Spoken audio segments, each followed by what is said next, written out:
এই আপনারা গরমকালেও কেন কম্বল সাজিয়ে রেখেছেন? মানুষ কি সারা বছর কম্বল গায়ে দেয়? আপা, এটা তো ওয়াশের দোকান, ওয়াশ করে এভাবে রেখে দিয়েছি, যাদেরটা তারা নিয়ে যাবে। আমি লেখাপড়া জানি ভাই, উপরে স্পষ্ট করে লেখা আছে ফাহিম ড্রাই ওয়াশ। কিন্তু এই ঠাঠা গরমের সময় পর্যন্ত মানুষ কম্বল রেখে দেয়, আবার কিছুদিন পরে তো শীতকাল চলে আসবে। তা আপা বলতে পারি না, অর্ডারের জিনিস। মাথা চলকায় কামাল।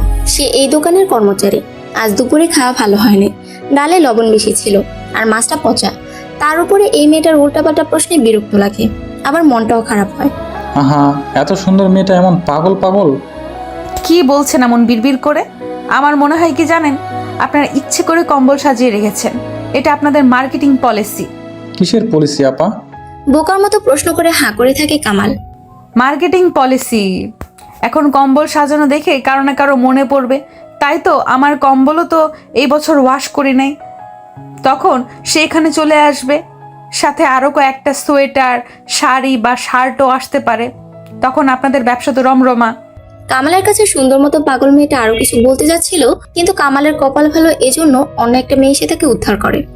আদিতি, এই ড্রাই ওয়াশের দোকানে কি করছিস? ব্যাটারি কিনে এসে তো দেখি তোর পাত্তাই নেই। এইখানে কেন? এতক্ষণ যে কামালের সাথে বকবক করছিল তার নাম অদিতি, অদিতি আহসান। কপালের পাশে কিছুটা চুল এলোমেলো হয়ে ঘামে লেপ্টে আছে। বান্ধবী মিতুর সাথে ভার্সিটি থেকে ফিরছিল, হঠাৎ একটা রিক্সা দাঁড় করিয়ে দেয় মিতু। ওর ঘরের ওয়াল ক্লকটার ব্যাটারি শেষ, মনেই থাকে না। আজ রাস্তার পাশে একটা দোকান দেখে রিক্সা দাঁড় করে কিনতে গিয়েছিল, আর সেই ফাঁকে অদিতি নজর বোলাচ্ছিল আশেপাশে। এমন ঠাঠা রোদ্দুরের গরমে দোকানে কম্বল সাজিয়ে রাখা দেখে ওর হাসি পায়, ইচ্ছা করে বিরক্ত করতে আসে। অদিতিরই এক দোষ, ইচ্ছা করেই এমন দুষ্টামি করে। ক্যাম্পাসের সব মামারা ওকে এজন্য এড়িয়ে চলে, আড়ালে আবডালে বলে খেপে। তা একটু খ্যাপাটে স্বভাবের আছে বই কি। এই যেমন সেকেন্ড সেমিস্টারে ওদের একটা ওয়ার্কশপ হবে, তখন একজন টিচার ফার্স্ট সেমিস্টারে কার সিজিপে কত জিজ্ঞাসা করে নামটুকু নিয়েছিলেন।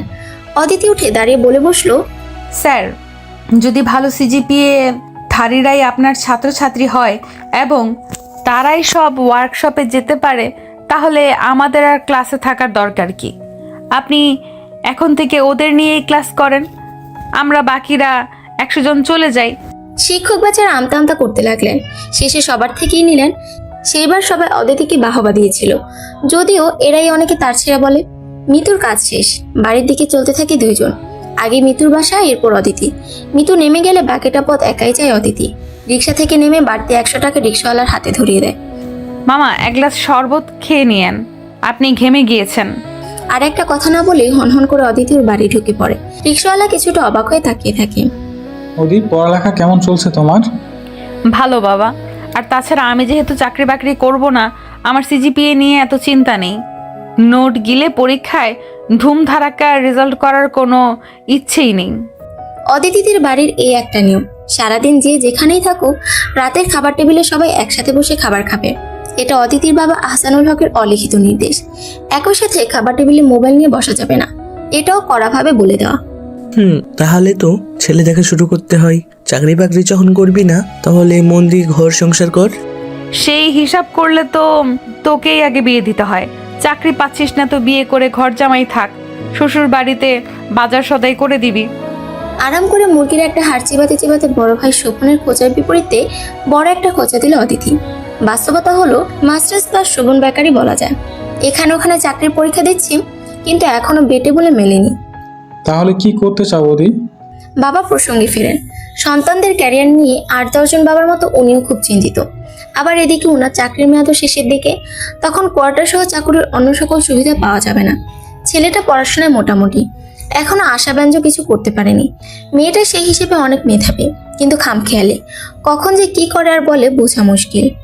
আমাদের দেশের বাবা মায়ের এই এক সমস্যা, সন্তান জন্মগ্রহণ থেকে শুরু করে নিজ পায়ে দাঁড়ানো, এমনকি ছেলে মেয়ে নির্বিশেষে বিয়ে দেওয়া পর্যন্ত বাবা মাকে করতে হয়। অথচ অধিকাংশ সন্তানের বিয়ের পরেই নিজের সংসার সন্তান নিয়ে এমন নিমগ্ন হয়ে পড়ে যে বাবা মা নামে পরম নিঃস্বার্থবান কেউ যে জীবনে আছে তা বেমালুম ভুলেই যায়। এসব নিয়ে মাঝে মধ্যেই ভাবে অদিতি। দেশের বাইরে উন্নত রাষ্ট্রের তরুণরা অল্প বয়সে নিজের দায়িত্ব নিজে নিয়ে নেয়, এই বিষয়টা অদিতির দারুণ লাগে। বাবা, আমি ব্যবসা করব, মানে উদ্যোক্তা। এখন অনলাইনে এবং অফলাইনে নানা রকম ব্যবসা করে অনেকেই সফল।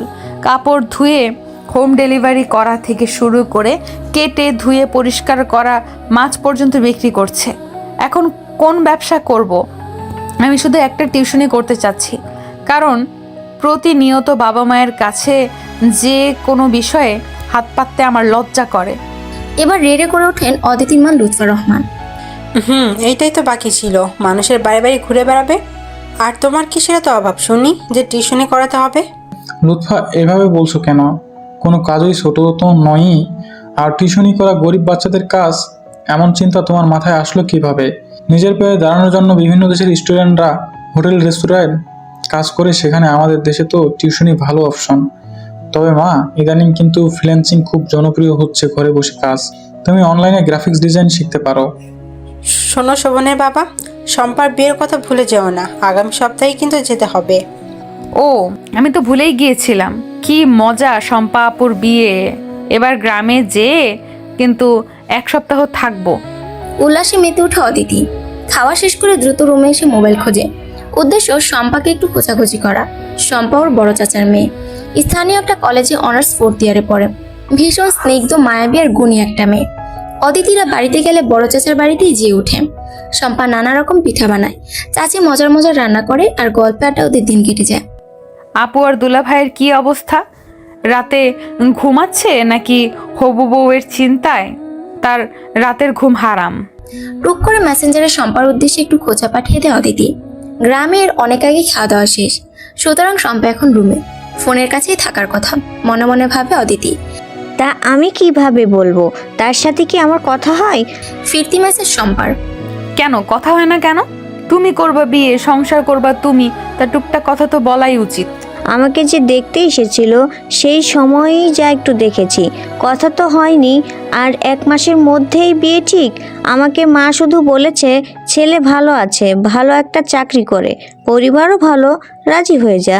আমি তো আর কিছু বলিনি, ব্যাস বিয়ের আয়োজন চলছে।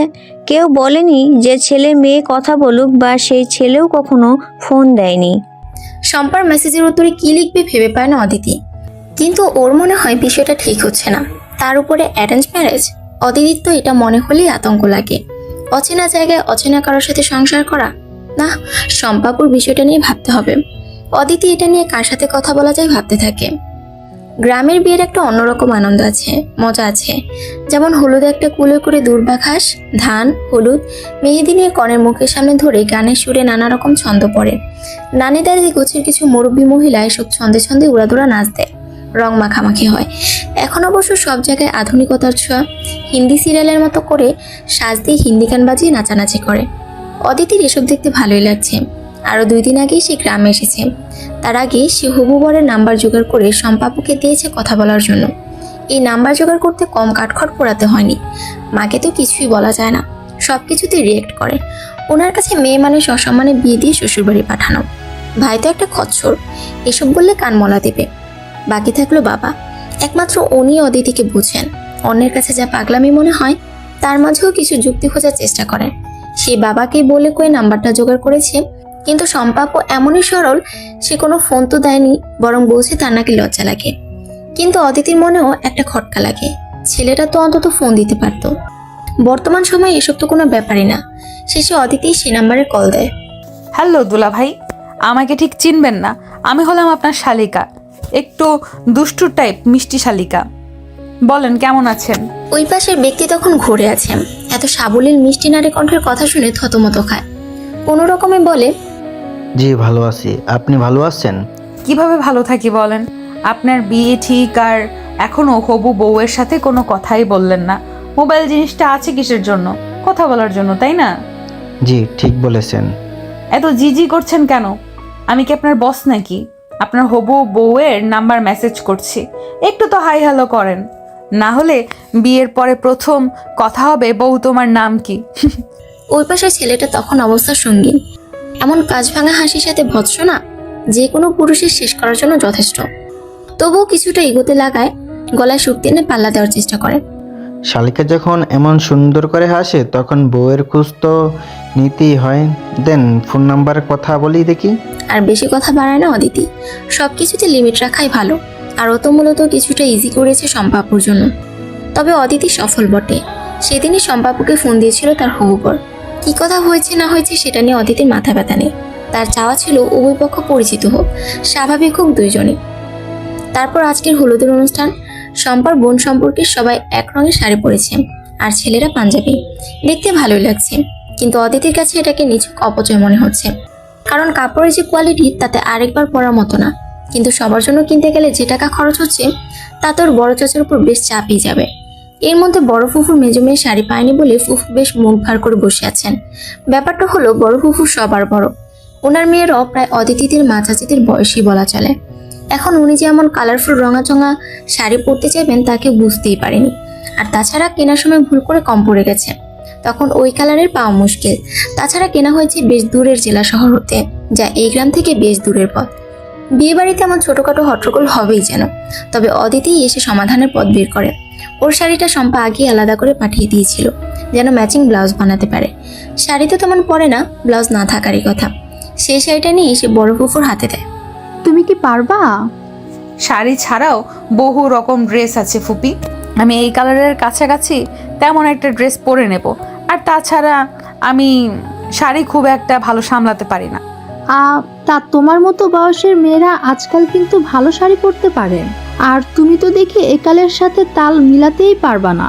তাল মেলাতে গেলে তো আপনার মেয়ে শাড়ি পাইতো না ফুপি, আর আপনি তখন এভাবে মুখ কালো করে বসে থেকে আনন্দের পরিবেশ অন্যরকম করে ফেলতেন। অদিতির ফুফু শাড়িটা নিলেন বটে, কিন্তু মুখটা করলো তিতা করলা খাওয়ার মতো। এমন কড়া কথা শোনার অভ্যাস নাই তার। বড় বলে সবাই তাকে সমীহ করে, আর বেশি সমীহ করে ঝামেলা বাঁধায় এই জন্য। হলুদের অনুষ্ঠান নির্বিঘ্নেই হলো। মেয়েরা সব শাড়ি পরলো, অদিতি পরলো সাদা কামিজের সাথে সাদা চুড়িদার আর চুনরিবাটিকের মাল্টি কালারের একটা ওড়না। সবার মধ্যেও অদিতি আপন আলোয় ও আত্মবিশ্বাসে ভিন্নভাবে উজ্জ্বল। কিন্তু ঝামেলা বাঁধলো বিয়ের দিন, যা কেউ ভাবতেও পারেনি। বিয়ের দিন সকাল থেকে হই হুল্লোড়। 7টা ছাগল জবাই হয়েছে। ভোরের আলো ফোটার আগেই সেগুলো কাটাকুটি করে রান্নাবান্না করছে স্থানীয় বাবুর্চিরা। মশলার ঘ্রাণে জায়গাটা মোমো করছে।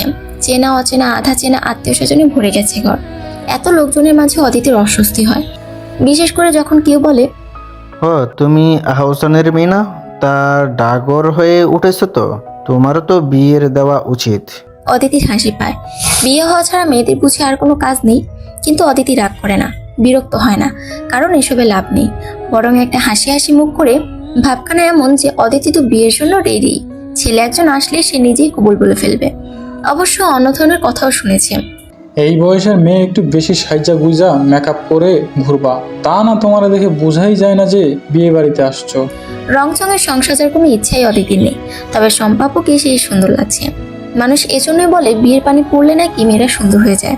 উজ্জ্বল শ্যামবর্ণের সম্পাপু শাড়ি গহনে একদম জলজল করছে যেন। দুপুর 2টা নাগাদ বরপক্ষ আসলো। আসার কথা 100 জন, কিন্তু এসেছে 150 জন। ছোট মোটা বাচ্চা কাচ্চা ধরলে আরো বেশি হবে। অতিথিদের আত্মীয় স্বজনদের খাওয়া এর আগেই শুরু হয়েছে, কারণ বড় ফুফুর মতো কিছু লোক আছেন যারা আবার বেশিক্ষণ না খেয়ে থাকতে পারেন না, বা তাড়াহুড়ায় সকালে নাকি খেতেই পারেননি। অদিতির আবারও হাসি পায়। এসব মানুষের বিয়ে বাড়ি আসলেই এত ক্ষুধা পায়। এর সাথে আছে এর জন্য একটু মিষ্টি দাও, ও আসতে পারে নাই তার জন্য একটু পোলাও বক্সে ভরে দাও। কনের বাবা মায়ের একটা শোক এবং কষ্ট থাকে। এত বছর ধরে বুকে ধরে রাখা আদরের মেয়েকে অচেনা জায়গায় পাঠাতে হচ্ছে, কিন্তু এসব আত্মীয় স্বজনের জন্য সেই শোকটুকু করারও সময় সুযোগ পায় না। বরের বাড়ির লোকজন আসলে ঘের ধরাধরি হলো, কিন্তু কিছু আদায় হলো না। তারা নাকি এসব বাজে বাজে খরচ করতে রাজি না।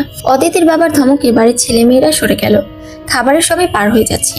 এজন্য অদিতির বাবা চাচারাই বরপক্ষকে বলল আগে খেয়ে নিতে, এরপর না হয় বিয়ে পড়ানো হবে। এত তাড়াহুড়োর কি আছে? এদিকে খাসির মাংস জমে যাচ্ছে, পোলাও ঠান্ডা হচ্ছে। সুতরাং ঝালর দেওয়া বিশাল শামিয়ানার নিচে বরযাত্রীদের বিশাল বহর বসে গেল খেতে। ভাত তেমন কেউ নেয় না, এক একজনের পাতে মাংসের পিরামিড। খেতে পারুক বা না পারুক, মাংস নিয়ে সাজিয়ে রেখেছি স্তূপ করে। হাড়ি হাড়ি দই খালি হতে লাগলো। জম্পেশ খাওয়া দাওয়া শেষে পানি খাওয়ায় 7 আপ কোকা কোলা।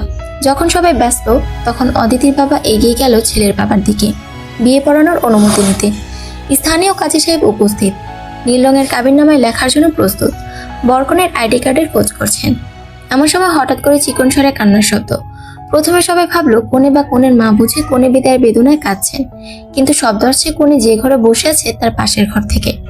সেখানে তো বরের বাড়ির মহিলারা বসে আছেন। তাহলে খোঁজ নিয়ে দেখা গেল কাঁদছেন বরের মা, কারণ মেয়ে পছন্দ হয়নি। শম্পাকে দেখতে এসেছিল বর, তার বাবা, চাচাও ও এক বন্ধু। বরের মা মোবাইলে ছবি দেখেছেন। সবার পছন্দে তারও পছন্দ। ভালো ঘরের লক্ষ্মী মেয়ে, সংসারী। কিন্তু এখন সরাসরি দেখার পর তার মনে হয়েছে তার ঘরের বড় বউয়ের গায়ের রং আরেকটু উজ্জ্বল না হলে এবং আরেকটু লম্বা না হলে মান সম্মান থাকে না। দুই একজন বোঝাতে আসায় এমন চিৎকার দিয়ে কান্না, এক কথা মেয়ে পছন্দ হয়নি। বিব্রতকর অবস্থায় পড়েছে অদিতির বাবা চাচারা।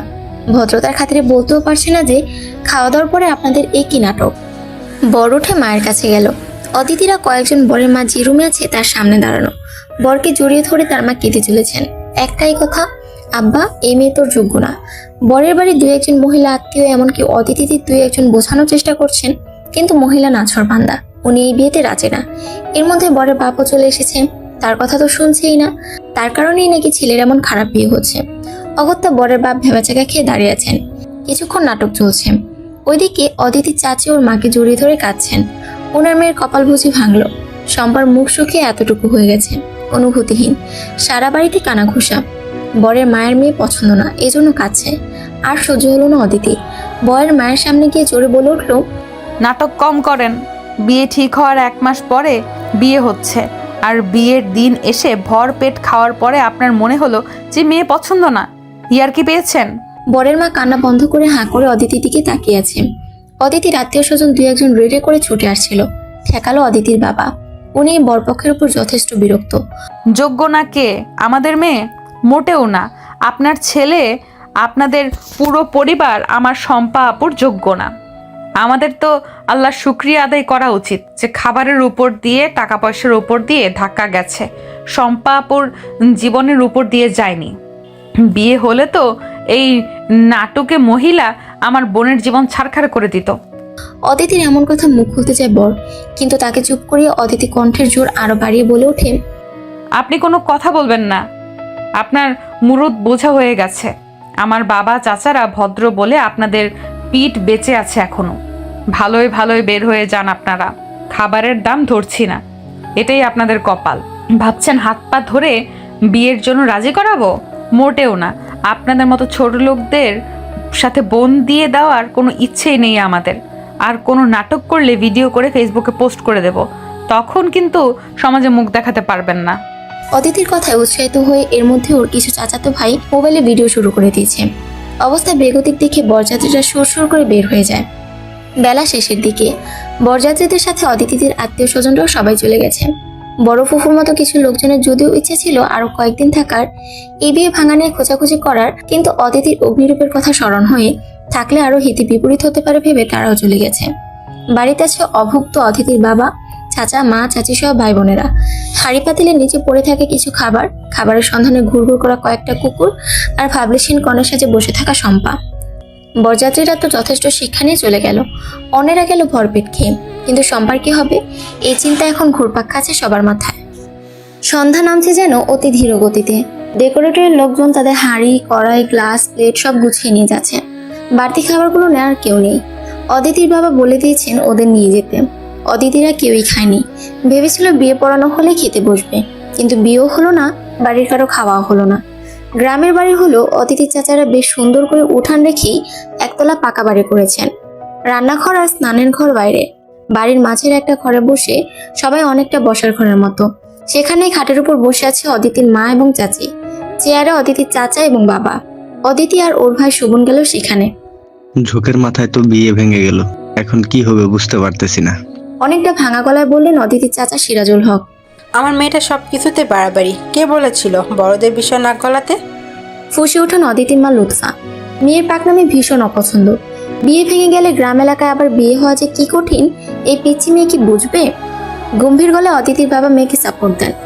আমরা যেটা করতে পারিনি অতিথি সেটাই করেছে, বরং দরকার ছিল ওদের গলা ধাক্কা দিয়ে বের করে দেওয়া।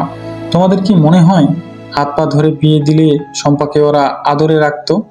ওই মহিলা প্রতিনিয়ত জ্বালাতো, আর ছেলেটাও তো ওর মায়ের কথার কোনো প্রতিবাদ করেই না। এমন মেরুদণ্ডহীন ছেলের কাছে বিয়ে না দিয়েই ভালো হয়েছে। অদিতি চাচি কান্নার সুরে বলতে থাকে, কিন্তু শম্পাকে কি বলবো, কিভাবে বোঝাবো? মেয়েটা তো এখনো বিয়ের সাজগোজ খোলেনি। আমি সাজ উঠাতে, কাপড় চেঞ্জ করতে নিষেধ করেছি, কারণ শম্পাপুর আজই বিয়ে হবে। ঘরে যেন কোনো বোমা ফেটেছে। সবাই অবাক হয়ে হতবিহ্বল হয়ে অদিতির দিকে তাকিয়ে আছে। অদিতির মায়ের মুখ শুকিয়ে যায়। এই মেয়েটা না জানি আবার কি অকাণ্ড করে। চাচা, আপনি ভালো করেই জানেন এই গ্রামের সালাম ভাই শম্পাপুকে পছন্দ করে, আপনার কাছে বিয়ের প্রস্তাবও দিয়েছে, কিন্তু আপনি রাজি হননি, কারণ সালাম ভাই চাকরি করে না, গ্রামেই ব্যবসা করে।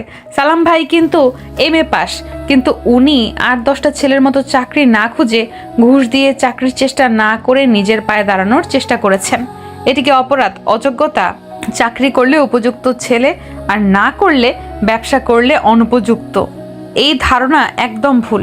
আমি যতদূর জানি সালাম ভাই সদালাপি, বিনয়ী ছেলে, পাকা বাড়িও আছে। আর সেখানে বিয়ে হলে তো শম্পা আপু গ্রামেই থাকতো, যখন তখন দেখতে পারতেন। সে তো মা যা হওয়ার হয়ে গেছে, এখন এই বিয়ে ভাঙা মেয়েকে কে বিয়ে করবে? চাচা, সালাম ভাই অবশ্যই এখনো রাজি হবেন। আর ওনার তো মা বাবা কেউই বেঁচে নেই, ওনার অভিভাবক নেই, এই জন্য তো আরো বেশি এই প্রস্তাবে রাজি ছিলেন না, তাই না? অথচ মাতৃপিতৃহীনদের আরো বেশি ভালোবাসা উচিত। এই দেখেন, এইটাই সাপে বর হবে। আমি শিওর সালাম ভাই রাজি হবেন। আর ওনার বাবা মা না থাকায় বিয়ে ভাঙা মেয়ে এমন অপবাদ দেওয়ার কেউ নেই। খেয়ে ওঠেন লুৎফা। মেয়ের কথাবার্তা আর সহ্য হচ্ছে না। তুই চুপ কর। জীবনটা নাটক সিনেমা পেয়েছিস নাকি? যা ইচ্ছা করে যাচ্ছিস, বলে যাচ্ছিস। তোকে এখানে কে ডেকেছে? আর তোমাকে বলি, মেয়েকে ঠেকাও, আদর দিয়ে, আর সব কথায় সায় দিয়ে আর মাথায় তুলো না। মেয়ে যথেষ্ট বড় হয়েছে, ওর সাথে এমন ব্যবহার করবে না। অদিতির কথায় যথেষ্ট যুক্তি আছে, আজই বিয়ে দিতে পারলে ভালো, কারণ গ্রাম এলাকায় যত সময় যাবে ততই নানান কথার হাত পা হবে। কিন্তু তার আগে শম্পার সাথে কথা বলা সবার আগে জরুরি, কারণ মেয়েটা একটা ট্রমার মধ্যে পড়েছে। সেখানে একটু সময় না দিয়ে আজই আরেক জায়গায় বিয়ে দেওয়ার কথা মানতে পারবে তো? এই কথায় শম্পার মায়ের যেন হুঁশ হয়। তাই তো ওনার তো আগে মেয়ের পাশেই থাকা উচিত। অবশ্য নিজের ছোট বোনকে বসিয়ে রেখে এসেছিলেন, তবুও সবার কথাবার্তার মাঝেই ছুটে যান মেয়ের কাছে। মেয়েটাকেও তো ধাতস্থ করতে হবে, ওর মনের অবস্থাও জানতে হবে। এদিকে ভাইয়ের সাথে আরো 2-1টা কথা বলে অদিতির বাবাও গেল শম্পার ঘরের দিকে। সালামের বিষয়টা একটু শুনতে হবে। অদিতির কথাই ঠিক, সালাম ছেলেটা বিয়ের প্রস্তাব দিয়েছিল, কিন্তু ব্যবসা করে, বাপ মা নেই, এজন্য শম্পার বাবা রাজি হয়নি। এখন নিজেই সে কথা স্বীকার করলেন। চাকরিজীবী ছেলে দেখে আরো ভালো করে খোঁজ না নেওয়ার জন্য আফসোস করলেন। শম্পার রুমে ঢোকার আগে অদিতির বাবা আগে ধরলেন অদিতিকে। এ কিভাবে জানলো সালামের কথা? তবে কি শম্পার সাথে সালামের কোনো সম্পর্ক ছিল? বাবা, আমি জানতাম তুমি আমার কাছে আসবা, আর আরো জানি কি জিজ্ঞেস করবা। দাঁত বের করে হাসতে হাসতে বলে অদিতি। আহসানুল হক মেয়ের সরলতা, বুদ্ধিমত্তা এবং সাহসিকতায় মুগ্ধ হন। মেয়েকে কিছুই জিজ্ঞাসা করেন না, মাথায় হাত দিয়ে বলে, এমনই থাকিস মা। এরপর শম্পার ঘরে ঢুকে ওর পাশে বসেন। নরম স্বরে বলতে থাকেন, মারে, জানি খুব খারাপ লাগছে, কিন্তু হাত পায়ে ধরে এই বিয়ে হলে আমরা যে আরো চিন্তায় থাকতাম। যা হয়েছে সব আল্লাহর ইচ্ছা। অদিতি কোনো একটা ছেলের কথা বলছিল সালাম নামে, অদিতি তো তার সাথে বিয়ের কথা বলছিল। চাচা, সালামকে আমি গ্রামের একজন হিসেবে চিনি। শুনেছিলাম সে বিয়ের প্রস্তাব দিলে আব্বা রাজি হয় নাই, কারণ সে এতিম। এই বিষয়টা আমার ভালো লাগে নাই। তার চরিত্র খারাপ বা অসৎ, অলস হলে আলাদা কথা, কিন্তু বাবা মা নেই বলে কি তার বিয়ে হবে না? এটাই একদিন অদিতিকে বলেছিলাম। আর বিয়ে ভাঙাতে আমি মোটেও দুঃখ পাইনি। এই যুগেও যার গায়ের রং আর কতটুকু লম্বা সেই হিসেব করে, সুন্দর অসুন্দরের মাপ করে, আর কবুল বলার আগ মুহূর্তে বিয়ে ভেঙে দেয়, সেখানে বিয়ে না হয় আশীর্বাদ। মা, তুমি কি এই ছেলেটার উপর আরেকটু ভরসা করবে? চাচা, অদিতি এত সাহসী, এত ভালো কেন জানেন? কারণ তার বাবা আপনি। আমি আপনাকে চোখ বন্ধ করে বিশ্বাস করি। আহসানুল হক বের হয়ে এখানে সেখানে ফোন দিয়ে সালামের খোঁজ খবর নেয় এবং আরো 2-1জন নিয়ে হাজির হয় সালামের সামনে।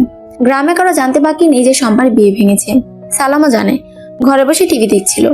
এমন সময় আহসানুল হক অনেকটা করজোড়ে দাঁড়ায়। সালাম আহসানুল হককে চিনে, ছুটে এসে হাত ধরে। আহসানুল হক সালামের হাত দুটো নিজের হাতের মধ্যে নিয়ে বলেন, তোমার বাবা মা নেই বলে বিয়ে হয়নি। দেখো তো বাবা, আমাকে বাবা হিসেবে মানতে পারো কিনা? তাহলে আমি না হয় তোমার বাবা হয়ে আর শম্পার চাচা হয়ে বিয়েটা দিতাম। মনে মনে হতে ভাবছো মেয়ের বিয়ে ভাঙা এসব বলছে। সেটা সত্যি কথা, অস্বীকার করার উপায় নেই। আমার মেয়ের পক্ষে লোক হয়ে হাত পা ধরতে আপত্তি নেই, তবুও আমাদের মেয়েটার কষ্ট না পাক। আপনি মেয়ে পক্ষ নাকি ছেলে পক্ষ? ধরা গলায় বলে সালাম। সেদিন রাত 12টায় সালাম শম্পার বিয়ে হয়। অদিতি জোরে গান ছেড়ে পিচিদের নিয়ে নাচতে থাকে। আজ অদিতির টিউশনির প্রথম দিন। ছাত্রী ক্লাস 6-এ পড়ে। আজ মূলত অদিতির ইন্টারভিউ, মানে তাকে দিয়ে ছাত্রী পড়ানো চলবে কিনা এটাই কোষ্ঠী পাথরে যাচাই বাছাই করা হবে। অনেকটা এভাবেই বলেছেন নন্দিতা আপু। আপু অদিতির সিনিয়র, ভালো পরিচয়, উনি নিজে টিউশনি করেন। আপুকেই ধরেছিল একটা টিউশনি খুঁজে দেওয়ার জন্য। বেশ ভালো অভিজাত এলাকায় আপু এই মেয়েকে খুঁজে দিয়েছেন। এখন দেখা যাক কি আছে অদিতির কপালে। দোতলা একটা ডুপ্লেক্স বাড়ি, অফ হোয়াইট কালারের বড় বাসা, সামনে সবুজ লন। দারোয়ানকে নিজের নাম এবং কেন এসেছে জানাতেই সে আবার ইন্টারকমে যোগাযোগ করে। ওই পাশ থেকে গ্রিন সিগন্যাল পেতে অদিতিকে ড্রয়িং রুম দেখিয়ে দেয়। এই বাড়িতে অনেক গাছ আছে, এটা দেখে অদিতির খুব ভালো লাগে। ও নিজেও গাছ পছন্দ করে, কিন্তু কোয়ার্টারের ছোট্ট ব্যালকনিতে কাপড় শুকিয়ে আর গাছ লাগানোর জায়গা থাকে না। ড্রয়িং রুমে নানা রকম পেন্টিং আছে, যেটা অদিতি মুগ্ধ হয়ে দেখছিল। এমন সময় একজন মধ্যবয়সী ভদ্রমহিলা নেমে আসলেন। সুন্দর একটা সুতি শাড়ি পরেছেন। এমন শাড়ি এখন নানা অনলাইনের পেজে দেখা যায়। 1000 থেকে 1200 টাকা দাম। ভদ্রমহিলার গমের মতো গায়ের রং, সাথে মাস্টার্ড কালারের শাড়ি আর ম্যাচিং ব্লাউজও অসাধারণ লাগছে। নাকে একটা ছোট্ট ডায়মন্ডের নোজ পিস ছাড়া আর কোনো অলংকার নেই। বড় চোখ আর একটু চাপা নাকির ফর্সা গোলগাল চেহারা, কিন্তু ওনার মুখ জুড়ে কেমন একটা মায়া জড়িয়ে আছে। দেখলেই মনে হয় অনেক দিনের চেনা আন্তরিকতা। অদিতি ভদ্রতা করে উঠে দাঁড়িয়েছিল। উনি বসতে বললেন, আপনার নাম তো অদিতি আহসান। আমি রেহানা খানম, ছুটকি মানে তাবাসসুমের মা। আমরা তাবাসসুমকে বাসায় ছুটকি বলেই ডাকি, ছোট কি না এর জন্য। আপনার সম্পর্কে নন্দিতা বলেছে আপনি ফিজিক্সে পড়েন, সুতরাং মেধাবী ছাত্রী, সন্দেহ নেই। বরং আমার মেয়েটাই ফাঁকিবাজ।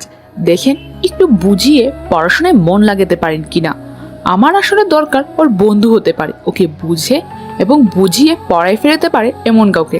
আমি নিশ্চিত আপনি পারবেন। আমি আপনার মেয়ের মতো, প্লিজ তুমি করে বলবেন।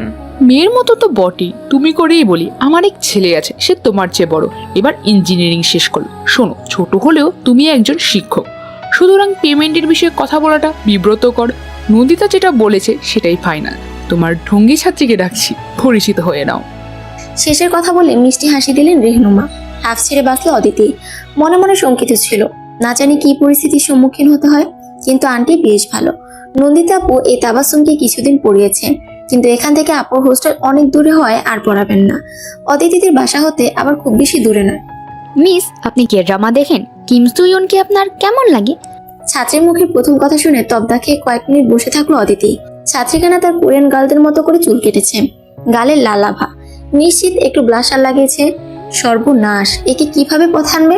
মনে মনে প্রমাদ গণে, পরে ভাবে এর সাথে আগে ভাব করতে হবে। জসমিন দেশের জদাচারের মতো এর সাথেও এর মতো করেই মিশতে হবে। বাহ, তোমার তো দারুণ রুচি। কে ড্রামা নাকি আসলে সেই লেভেলের ভালো? বেশিরভাগ মেয়েদেরই রুচি খারাপ, বুঝলে? এই জন্যই তাদের সাথে বেশিক্ষণ কথা বলতেও ভালো লাগে না।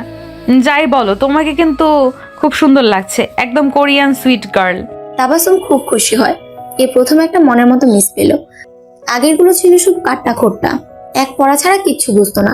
সেই মিস তেমন না, বেশ সুন্দর করে কথা বলে। মিস, আজকে কিন্তু পড়বো না। আচ্ছা ঠিক আছে, তোমার সম্পর্কে বলো, তোমার পছন্দ ভালো লাগে এইসব নিয়ে। কে ড্রামা ভালো লাগে তা তো আগেই বলেছ, এইসব আর কি কি বা কাকে ভালো লাগে এইসব? তাবাসসুম অতি উৎসাহে গল্প করতে থাকে। এক ফাঁকে বলে, আমার প্রিয় মানুষ হলো আমার ভাইয়া। পৃথিবীর সবাই আমার বিপক্ষে গেলেও ভাইয়া আমার পক্ষে। আমার জন্ম হলে সবচেয়ে বেশি খুশি হয়েছিল আমার ভাইয়া। আমার সব আবদার চাওয়া পাওয়া সব ভাইয়ের কাছেই করি। জানেন, আমার ভাইয়া হওয়ার পরে আমার আর বেবি হচ্ছিল না। তখন ভাইয়া খুব আফসোস করতো একটা ভাই বা বোনের জন্য। আমি হওয়ায় এর জন্য ভাইয়া খুব খুশি হয়েছিল। ভাইয়ের কথা বলতে বলতে তাবাসসুমের চোখ কেমন জল জল করে। অদিতির ভীষণ ভালো লাগে। ইস, ওদের ভাই বোনের সম্পর্ক যদি এমন হতো। ওর ভাইয়া ওকে অনেকটা প্রতিদ্বন্দ্বী মনে করে। অদিতি কোনো কাজ না পারলে বা কোনো কাজে অসফল হলে ভাইয়া বরং খুশিই হয়। মেয়ে হয়ে অদিতি কেন মেধাবী বা ওর চেয়ে ভালো জায়গায় ভালো সাবজেক্টে পড়ছে, এটা ওর ভাই সবর নিতেই পারে না। আর ওদের মায়ের একচেটিয়া সমর্থন ওর ভাইয়ের দিকে। কেমন যেন মন খারাপ হয় অদিতির। একই সাথে তাবাসসুমের ভাইকে দেখার বেশ একটা আগ্রহ জাগে। বেশিরভাগ মেয়েদের বৃষ্টি ভীষণ পছন্দ, কিন্তু অদিতির একদম পছন্দ নয়, কারণ তার মারাত্মক অ্যালার্জি। বৃষ্টির পানি গায়ে লাগলেই হাঁচি শুরু হয়ে যায়, এরপর আসে জ্বর। ক্লাস পড়ার ফাঁকে টিউশনি করে অদিতির সময়গুলো বেশ তীর করে চলে যাচ্ছে। তাবাসসুম বেশ ভক্ত হয়ে গিয়েছে। খালি মিনিট 20 ওর সাথে কে ড্রামা আর হেলথ ফ্যাশন নিয়ে আলোচনা করতে হয়। অদিতির জন্য এটা কষ্টকর বটে, কারণ কাজল, লিপস্টিক আর ফেস পাউডার ছাড়া মেকআপের আর কোনো কিছু আছে বলে ওর জানা নেই। এখন গুগল, ইউটিউব আর ফেসবুকের কিছু পেজের ভরসা দায় সারে অনেকটা। একদিন টিউশনিতে যাওয়ার পথে বৃষ্টিতে পড়লো অদিতি। সকালে এমন রোদ মনেই হয়নি যে বৃষ্টি হতে পারে, কিন্তু দুপুরের পর থেকে মেঘের আনাগোনা। ঠিক যখন রিক্সা ছেড়ে তাবাসসুমদের বাসার লোনে পা রাখলো, একদম ঝুম বৃষ্টি। অদিতির এমন রাগ হলো, সে আকাশের দিকে মুখ তুলে অনেকটা রাগত স্বরে বলে উঠলো, এটা কোনো কথা? অসময়ে কেন বৃষ্টি? অদিতির মুখভঙ্গি দেখলে যে কারো হাসি লাগবে, এবং হাসলো একজন যাকে অদিতি দেখতে পায়নি। তাবাসসুমের ভাই তানবীর বেলকনিতে দাঁড়িয়েছিল। সাধারণত সে এই সময় বাসায় থাকে না, এজন্য অদিতিকে কখনো দেখেনি। কিন্তু তাবাসসুমের বকবকানির কল্যাণে অদিতির বিষয়ে জানতে বাকি নেই। বোনটাকে অসম্ভব ভালোবাসে তানবীর। যত ব্যস্ততায় থাকুক, প্রতিদিন 1 ঘন্টা বরাদ্দ বোনের জন্য। তাবাসসুম খুব সরল। এই বয়সের কিশোরী মেয়ের মধ্যে কি জটিলতাই বা থাকবে? কিন্তু কিছুতেই পড়ার টেবিলে বসানো যাচ্ছিল না। নতুন মিস পড়ানো শুরু করার পর থেকে তাবাসসুমের বেশ উন্নতি হয়েছে। সন্ধ্যায় নিয়মিত পড়তে বসছে। ক্লাস টেস্টে এই প্রথম ভালো করেছে। এজন্য তানভীর ভেবেছিল অদিতির সম্মানী আরো বাড়িয়ে দেওয়া উচিত। আর তাছাড়া ওদের মা বলেন অদিতি মোটেও সময় হিসাব করে পড়ায় না। এটাও মেয়েটার আন্তরিকতার লক্ষণ অবশ্যই। আজ অদিতিকে প্রথম দেখলো তানভীর। খুব সাদামাটা বেশভূষা, মেয়েটা লিপস্টিক পর্যন্ত দেয় না। এমন মেয়ে কিভাবে ওর বোনকে বশ করলো? ভাবতে অবাক লাগে তানভীরের। তাবাসসুমের হেলথ ফ্যাশন আর মেকআপের প্রতি তীব্র আকর্ষণ। অদিতি নামের মেয়েটাকে ওর খুব ইন্টারেস্টিং মনে হলো। সেদিন পড়াতে পড়াতেই অদিতির হাঁচি শুরু হলো। ইস, এই ভয়টাই পাচ্ছিল অদিতি। তাবাসসুম যদিও টিস্যু বক্স এনে দিয়েছে, কিন্তু অদিতির মনে হলো ওর গামছা হলেই ভালো হয়। গঙ্গা যমুনা সব যেন ওর নাম দিয়ে বইছে। কিন্তু বিপত্তি হলো আরেকটা, তাবাসসুমের ভাই দেখা করতে চায়। তাবাসসুমের ভাইকে দেখার ইচ্ছে অদিতিরও ছিল। এত গল্প শুনেছে তার, কিন্তু এই অবস্থায় দেখা করার মোটেও ইচ্ছা নেই। এদিকে তাবাসসুম নাছোড়বান্দা, অগত্যা না করার উপায় থাকলো না। আপনাকে তো দেখি অসুস্থ দেখাচ্ছে। সালাম বিনিময়ের পরে তানভীর প্রথম এই কথাটাই বলল। অদিতি চরম বিব্রত, কোনো রকমে বলল, আমার আসলে বৃষ্টির পানিতে অ্যালার্জি হয়। আজ গায়ে বৃষ্টির পানি লেগেছে। তানভীর উঠে বাইরে যেয়ে আবার ফিরে আসলো। আপনার জন্য আদা মশলা দিয়ে চা দিতে বললাম, একটু আরাম পাবেন। আর এত বিব্রত হওয়ার কিছু নেই। মানুষের অসুস্থতা অসুখ বিসুখ থাকবেই, এটা তো আমাদের জীবনেরই অংশ। আমি আসলে আপনাকে ধন্যবাদ দেওয়ার জন্য এসেছি। তাবাসসুমের তো হাউস টিউটরই থেকে না, ও তো বেশ দুষ্টু আর একদম পড়তে চাইতো না। কিন্তু আপনি যেন জাদু করেছেন, বোনটা আমার নিয়মিত পড়তে বসছে। আমরা আপনার প্রতি কৃতজ্ঞ। কি যে বলেন, এত কৃতজ্ঞতা জানানোর কিছু নেই। ও আসলে মেধাবী মেয়ে, কিন্তু বন্ধুর অভাব, সঙ্গীর অভাব। এই বয়সের মেয়েরাও ভাবে কেউ আমাকে বোঝে না, আমি বড় একাকী, মা বাবা আমাকে বুঝতে চায় না। আর সবচেয়ে বড় কথা, কিশোর কিশোরীরা শাসন মানতে চায় না, বিদ্রোহ করে। ওদের খুব সময় নিয়ে বোঝাতে হয়, বন্ধুর মতো মিশতে হয়। আমি জাস্ট এটাই চেষ্টা করছি। অদিতির পর্যবেক্ষণ ক্ষমতায় তানভীর মুগ্ধ হয়। ওর মনে হয় এই মেয়েটা অন্যরকম, খুব গভীরভাবে চিন্তা ভাবনা করে। এত সাধারণভাবে এখনকার মেয়েরা চলে না। আবার বডি ল্যাঙ্গুয়েজ আর কথা বলার ধরনই বলে দেয় প্রবল আত্মসম্মানবোধ সম্পন্ন। ভালো লাগে তানভীরের। আপনি তো বাসায় ফিরবেন, আমিও বাইরে যাব। তাবাসসুম বলছিল আশপাশে আপনাদের বাসা, তার উপরে অসুস্থ, আপনাকে পৌঁছে দিই। অনেক ধন্যবাদ। দারোয়ানকে বলে একটা সিএনজি ডেকে দিলেই হবে। নাক মুছতে মুছতে বলে অদিতি। মেয়েটা আসলেই অন্য টাইপের, মনে হয় কিছুটা অহংকারীও, কি জানি। মনে মনে এটা ভাবতে ভাবতে বের হয়ে যায় তানভীর। ও আসলে কিছুটা আহত হয়েছে। এভাবে যে কাউকে লিফট দিতে চাইলো আর প্রত্যাখ্যাত হলো, ভাবতেই পারেনি। তরুণীদের মধ্যে বেশ কদর আছে তানভীরের, আর অহমেও একটু লাগলো বুঝি। অদিতির এসবে মাথা ব্যথা নেই, কারণ ঠান্ডায় ওর আসলেই মাথা ব্যথা করছে। বাসায় ফিরে ওষুধ না খাওয়া পর্যন্ত শান্তি নেই। ইগো একটা অদ্ভুত জিনিস। কেউ কারোর প্রতি আগ্রহ দেখালে বিতৃষ্ণা লাগে, আবার এড়িয়ে গেলে আগ্রহ বাড়ে। এই যেমন অদিতির কোনো ছেলের প্রতি কোনো আকর্ষণ নেই, কিন্তু এই যে তার বিতৃষ্ণা, এতে আরেকজনের আগ্রহ বেড়েছে তানভীরের। দুপুরে বা বিকালে তানভীর কখনোই বাসায় থাকতো না। সকালে বের হয়ে বেশ রাত করেই ফিরতো। কিন্তু ইদানিং তাকে বিকালের দিকে মাঝে মধ্যে চায়ের কাপ হাতে ব্যালকনিতে দাঁড়িয়ে থাকতে দেখা যায়। ঠিক যে সময় অদিতি পড়াতে আসে, অদিতি তাকে দেখে কি দেখে না তানভীর ঠিক বুঝতে পারে না। তানভীর আসলে অদিতির সাথে একটু কথা বলতে চায়, পরিচিত হতে চায়, অদিতির সম্পর্কে জানতে চায়। কিন্তু অবাক হয় এটা দেখে যে অদিতির ন্যূনতম আগ্রহ নেই। এমন না তরুণীদের কাছে তানভীরের কোনো গ্রহণযোগ্যতা নেই, বরং ব্যাপারটা ঠিক উল্টো। স্মার্ট, সুদর্শন এবং সর্বোপরি ধনী পরিবারে এস্টাবলিশ তানভীরের জন্য বাস্তবে অনেকে লাইন দিয়ে আছে। তানভীর বিষয়টা এনজয় করে, কিন্তু পাত্তা দেয় না। ওর অনেক বন্ধুদের এই পাত্তা দিয়ে ধরা খেতে দেখেছে। কোথায় যায়, কোথায় খায়, কি করে, কেন করে, এইসব প্রশ্নের উত্তর দিতে দিতে বেচারারা নাজেহাল একেবারে। উফ, অসহ্য লাগে তানভীরের। ন্যাকা মেয়েদের এত কেনা গোলাম টাইপের সম্পর্কে সে জড়াবে না, কিন্তু অদিতি এমন একেবারে এড়িয়ে যাবে, সেটা তানভীরের পুরুষত্বে লাগে। আজ এই জন্য ইচ্ছে করে লিভিং রুমে বসে বেশ গুরুত্বের সাথে পত্রিকা পড়ছিল। পত্রিকাতে আসলে পড়ার কিছুই নেই, জাস্ট সময় কাটানো। আসল উদ্দেশ্য অদিতির সাথে দেখা করা। লিভিং রুম দিতে তাবাসসুমের রুমে যাবে। অদিতি যেমনই হোক একটু হাই হলো না করে কি পারবে? হাই, কেমন আছেন? অদিতিকে ব্যস্ত হয়ে রুম পার হতে তড়িঘড়ি করে তাকে থামিয়ে দেয় তানভীর। জি ভালো। বাহ, আপনি তো মুরব্বীদের মতো করে বসে আগামীকালকের খবর আজ তাও বিকেলে পড়ছেন। এখনকার জেনারেশন তো অনলাইনে মুহূর্তের মধ্যেই তাজা খবর পেয়ে ফেলে। ফাটা বেলুনের মতো চুপসে যায় তানভীর। না, এই মেয়েটা একদমই সুবিধার না। চুপ করে বসে পড়ে তানভীর। অদিতি সেই একই গতিতে তাবাসসুমের রুমে চলে যায়। রাতে খাওয়ার টেবিলে অদিতির মা বেশ গরম হয়ে ওঠেন। প্রসঙ্গ অদিতির বিয়ে। মেয়ের অনার্স শেষ হয়ে যাচ্ছে, এখন বিয়ে না দিলে আর ভালো পাত্রই পাওয়া যাবে না। আমি পড়া শেষ না করে বিয়ে করব না মা। সে পর্যন্ত কোনো রাজপুত্র তোমার জন্য অপেক্ষায় থাকবে? আমার কোনো রাজপুত্রের প্রয়োজন নেই। আমি নিজে খুব সাধারণ, ঠিক তেমন সাধারণ একজন ছেলে হলেই হবে। কবে পড়া শেষ হবে? সে পর্যন্ত তোমাকে বসায় খাওয়াবো? বাপের অবস্থা দেখতে পারছো। ভাইয়ের পড়া শেষ হয়েছে আরো 2 বছর আগে। ভাইয়াকে যদি বাপ বসিয়ে খাওয়াতে পারে, আমাকেও নিশ্চয়ই পারবে। তুমি দিন দিন বেয়াদব হচ্ছ। ভাইয়ের সাথে তোমার কি তুলনা? ভাই তো চাকরি নিয়ে অন্য কোথাও যাচ্ছে না। তুমি তো শ্বশুর বাড়িতে আজ হোক কাল হোক চলে যাবা। আর ইনকাম যদিও বা কিছু করো, আমাদের কি যায় আসে? 1 প্যাকেট মিষ্টি কিনে বছরে একদিন আসবা কিনা সন্দেহ। লুৎফা, তুমি কিন্তু বড্ড বাড়াবাড়ি করছো আজ। হ্যাঁ, আমি তো সত্য কথা বলি, এজন্য কারো ভালো লাগে না। পাইছে বিনা বেতনে বান্দি, সারা দিন কাজ করো, চরকির মতো ঘুরো, কিন্তু কিছু বলা যাবে না। এই মেয়েকে বুড়ি করে পস্তাবে বললাম। আর 2 বছর পরে রিটায়ার্ড হবা, তখন বুঝবা আমার কথার মানে। অদিতির মুখ সারা শরীর যেন তেতো হয়ে ওঠে। না খেয়ে উঠে পড়ে। রাতে ভালো ঘুম হয় না। মা আজীবন তাকে এমনই পরপর করে চলেছে। ভাইয়ের সাথে তাকে এতটাই বৈষম্য করে যে মেনে নেওয়া কষ্টকর। মাঝে মধ্যে মনে হয় বাড়ি ছেড়ে চলে যায়, কিন্তু বাবার কথা মনে হলেই ওর মন শান্ত হয়ে আসে। বাবার জন্য সে সব করতে পারে। বাবার মনে কষ্ট দেওয়ার কথা ভাবতেও পারে না। সকালে না খেয়ে ভার্সিটিতে চলে যায়। তীব্র ক্ষুধা লাগে দুপুরে। ক্যান্টিনে খেয়ে নিয়ে বিকালে ছোটে তাবাসসুমকে পড়াতে। আজও তানভীর দাঁড়িয়ে আছে ব্যালকনিতে। অদিতি ঠিক বুঝতে পারে, কিন্তু পাত্তা দেয় না।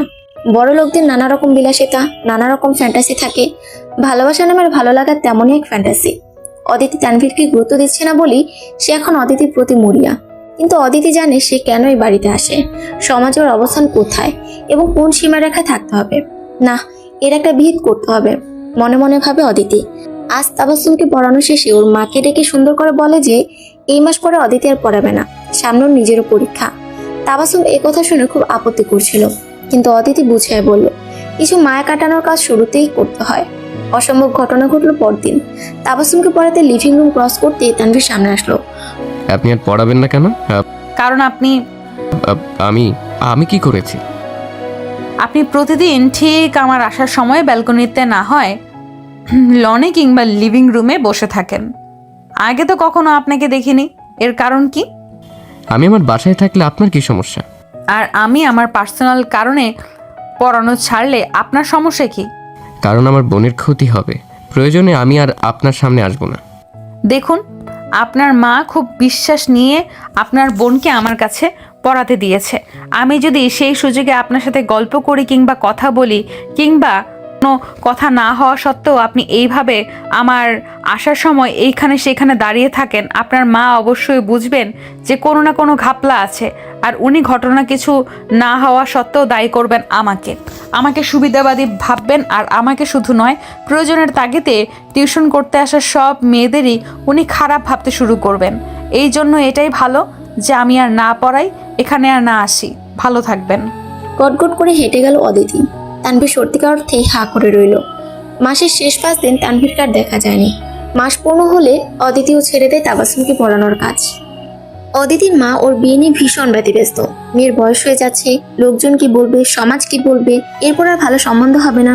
প্রতিদিন নানা কথায় মাথা খারাপ করে দিচ্ছে। অদিতির সাথে এ নিয়ে প্রায় প্রতিদিন কথা কাটাকাটি হয়। এদিকে অনার্স পরীক্ষা শেষ, টিউশনি বা অন্য কিছু করছে না। তাবাসসুমকে পড়ানোর পরে আর কাউকেও পড়ায়নি। তানভীরের কথা মাঝে মাঝে মনে হয়, কিন্তু সে বুঝে শুনে তানভীরকে পাত্তা দেয়নি। তানভীর ধনির দুলাল, তাবাসসুমের ভাই হিসেবে অসাধারণ সন্দেহ নেই, কিন্তু অদিতি সামান্য হাউস টিউটর। সেই হিসেবে দূরত্ব বজায় রাখাই ঠিক আছে। বয়সের উন্মাদনায় আর ইগোর জন্য অদিতির প্রতি সাময়িক ভালো লাগার জন্ম নিতে পারে, কিন্তু এগুলোকে প্রশ্রয় না দেওয়াই ভালো। যাক, সে চ্যাপ্টার শেষ। এখন কিছু না করলে মায়ের কথায় বাসায় টিকে থাকা দেয়। এদিকে বাবাই অদিতিকে সবসময় সাপোর্ট দিয়েছেন, কিন্তু তারই চাকরি আছে আর 6 মাস। এজন্য উনিও মানসিকভাবে একটু ভঙ্গুর অবস্থায় আছেন। তার উপরে মায়ের জোরে জমিতে গ্রামের যেটুকু জমি জমা ছিল সব বিক্রি করে ভাইয়ের ব্যবসায় পুঁজি করে দিয়েছেন। এটাতেও বাবা অনেক কষ্ট পেয়েছেন। সব মিলে বাসার অবস্থা থমথমে। অদিতি বসে না থেকে অনলাইনে কিছু কোর্স করে ফেলে ফ্রিল্যান্সিং এর উপর। এর সাথে বাবার সাহায্যে ওদের কোয়ার্টারের পাশে একটা হাই স্কুলে যোগদান করে। খুব ভালো স্কুল না, কিন্তু অভিজ্ঞতা তো বাড়বে। তাছাড়া তাবাসসুমকে পড়ানোর সময় বুঝতে পারে ও আসলে পড়াতে ভালোবাসে, স্টুডেন্টদের মন বুঝতে পারে। মা এখন মাঝে মধ্যে মাস্টারনি বলে খোঁচা দিল, অদিতি সেটা গায়ে মাখে না। আর ব্যস্ততা একটা কারণ, ফ্রিল্যান্সিং এর সাথে স্কুলের ক্লাস, বেশ ব্যস্ত একটা জীবন। অদিতি যে বিয়ে করতে চায় না বিষয়টা এমন না, কিন্তু এখনই নয়, আরো ভালো চাকরি পেতে চায়, বাবার পাশে দাঁড়াতে চায়, ঠিক যেভাবে ছেলেরা দাঁড়ায়। এজন্য হয়তো ভালো কোনো পাত্র নাও পেতে পারে, কারণ তখন সমাজের চোখে বয়স বেশি মেয়ে হয়ে যাবে। তাতে অদিতি যায় আসে না, ওর একজন ভালো মনের জীবনসঙ্গী প্রয়োজন। তার অর্থ না থাকলেও কিংবা প্রচলিত অর্থে সফল না হলেও অদিতির কোনো আপত্তি নেই। সেদিন স্কুল বন্ধ, অদিতি একটু আরাম করে ঘুমাচ্ছিল। বিকালের একটু আগে ওর মা ঠেলে ঠুলে ঘুম ভাঙায়। ওঠ, তোর সাবিনা খালা এসেছে, যা মুখ ধুয়ে আয়। সাবিনা খালা হলো অদিতির মায়ের চাচাতো বোন। এই মহিলাকে অদিতি দুই চোখে দেখতে পারে না, অসহ্য একটা মানুষ। নিজের পয়সার গরমে বাঁচে না, কিন্তু এখন ঘুম ভেঙে মায়ের সাথে ক্যাচাল করতে ভালো লাগছে না। উঠে হাত মুখ ধুয়ে বসার ঘরে ঢোকে। হ্যাঁ রে, ও লুৎফা, মেয়ের বয়স হয়েছে, খেয়াল করস নেই? হাই হাই, চোখের নিচে কালি ফলে কি হইছে? আরো আগে কেন বিয়া দেস নাই? কথায় কয় যৌবনে কাকও সুন্দর। অদিতির মাথা দিয়ে আগুন বের হয়ে যেন, চোখ গোল করে মায়ের দিকে তাকায়। লুৎফা বেগম প্রমাদ গণে, মেয়ের চরিত্র তো জানে না, জানি কি বলে বসে। সাবিনা আপু সুবিধার লোক না, গলা শুকিয়ে যায় লুৎফার। খালা, তাহেরা আপা এখন কেমন আছে? লুৎফাকে অবাক করে দিয়ে ভিন্ন প্রসঙ্গে কথা শুরু করে দেয় অদিতি। আছে কোন রকম, বিরস মুখে বলেন সাবিনা। তাহেরা হলো সাবিনার বড় মেয়ে, ক্লাস 10-এ থাকতে বেশ বড় লোক পরিবারে বিয়ে দেয়, কিন্তু জামাই খুব মারধর করে। একবার তো হাসপাতালে ভর্তি থাকতে হয়েছিল। ইস, তাহেরা আপার কি কপাল, এত সুন্দর একটা মেয়ে, কি তার গায়ের কালার, আর তাকে কিনা 2 বেলা জামাইয়ের মার খেতে হয়। সাবিনার মুখ যেন একদম চুম হয়ে যায়, আর কথা বের হয় না। আরাম করে যে রসে টইটুম্বুর রসগোল্লা খাচ্ছিলেন তা যেন গলায় আটকে যায়। বিষম খেয়ে তাড়াতাড়ি পানি মুখে দেন। লুৎফা আজ যাই রে, তোর ভাই আবার বাসায় এসে খুঁজবে আমাকে। সাবিনা দ্রুত চলে যান। আজ বহুদিন পরে মামি একসাথে অনেকক্ষণ ধরে হাসতে থাকেন। এই ঘটনার পরে অদিতির মা লুৎফা অনেকটা নরম হয়ে যায়। ভাবেন মেয়ের কপালে বিয়ে থাকলে হবে, না হলে হবে না। এই নিয়ে আর বাসা অশান্তি করতে ওনারও ভালো লাগে না। অদিতি ভাই সুবল বেশ মন দিয়ে ব্যবসা করছে, ইলেকট্রনিক্সের ডিলারশিপ। এবার এত গরম পড়েছে যে ফ্যান, এসি, এয়ার কুলারের ভীষণ চাহিদা। অদিতি মাস্টার্স শেষ করে এদিকে ফ্রিল্যান্সিং এ বেশ পোক্ত হয়ে উঠেছে।